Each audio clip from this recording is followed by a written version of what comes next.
नमस्कार आदाब दोस्तों, हिंदुइज्म में आपका स्वागत है। मैं हूं इकराम।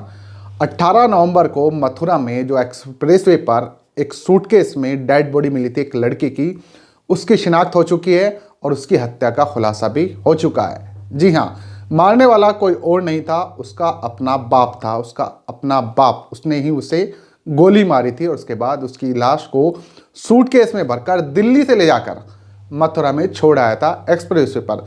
सोचा होगा कि अज्ञात में शव का अंतिम संस्कार हो जाएगा और वो लोग बच जाएंगे, लेकिन ऐसा हुआ नहीं।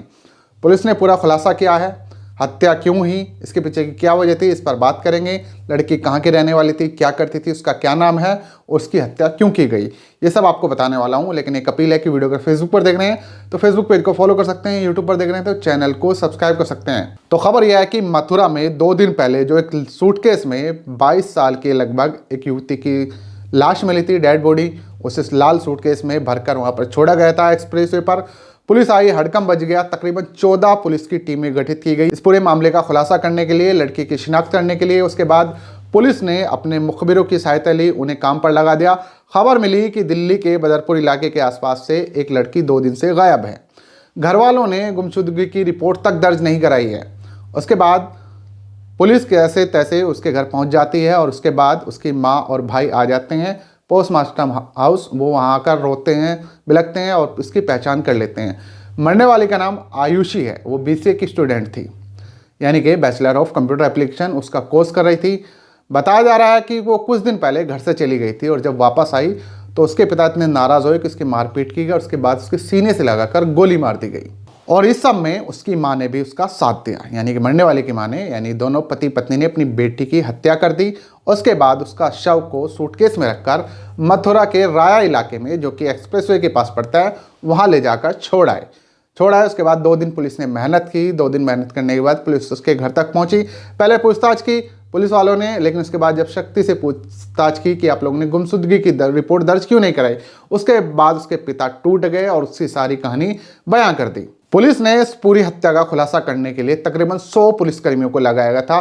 14 पुलिस की टीम गठित की गई थी। 300 से ज़्यादा CCTV खंगाले थे। कौन सी गाड़ी आ रही है, कौन सी गाड़ी जा रही है, इन सब पर नज़र रखी गई थी। इसके अलावा दिल्ली, उत्तर प्रदेश, UP और तमाम जगह की पुलिस को अलर्ट किया गया था। उसके बाद अपनी मुखबिर की सहायता ली। पुलिस को सूचना मिल गई कि ये लड़की जो है दिल्ली के आस की रहने वाली है। उसके बाद वहाँ आप उसके घर पहुँचे और जब सख्ती से पूछताछ की गई कि भाई आपने गुमशुदगी की रिपोर्ट दर्ज क्यों नहीं कराई, आपकी लड़की इतने दिन से गायब है, उसके बाद उसके बाप टूट गया और सारी कहानी बयां कर दी। लड़की सॉफ्टवेयर इंजीनियर बनना चाहती थी, इसीलिए शायद BCA का कोर्स कर रही थी। उसका भविष्य कुछ और हो सकता था, लेकिन बाप की नाराज़गी के चलते उसकी जान चली गई। वैसे तो ये परिवार दिल्ली में रहता है, लेकिन मूल रूप से रहने वाला उत्तर प्रदेश के देवरिया का है। देवरिया का पूरा परिवार था। दिल्ली में काफ़ी सालों से रह रहे थे लोग। एक ही बेटी थी, छोटी बेटी, इसके अलावा एक बेटा है। और जब माँ और बेटा शिनाख्त करने के लिए आए तो दोनों बिलख बिलख कर रो रहे थे, लेकिन किसी को क्या पता था कि बाप के साथ हत्या में उसकी माँ भी शामिल थी। इस पूरे मामले ने पूरे प्रदेश को हिला दिया था और DGP ऑफिस से लेकर मुख्यमंत्री ऑफिस तक इस पूरी घटना का बार बार अपडेट लिया जा रहा था। और अब पुलिस ने राहत की सांस ली है, क्योंकि इस मामले का खुलासा हो चुका है। आज इसका पोस्टमार्टम होगा। इसके अलावा कुछ और नया इसमें खुलासा होगा, वो मैं अगली रिपोर्ट में आप लोगों को बता दूंगा। लेकिन देखिए, रिश्तों को शर्मसार करने वाली किस तरह की खबरें हमारे सामने आ रही है और लोगों को हो क्या गया।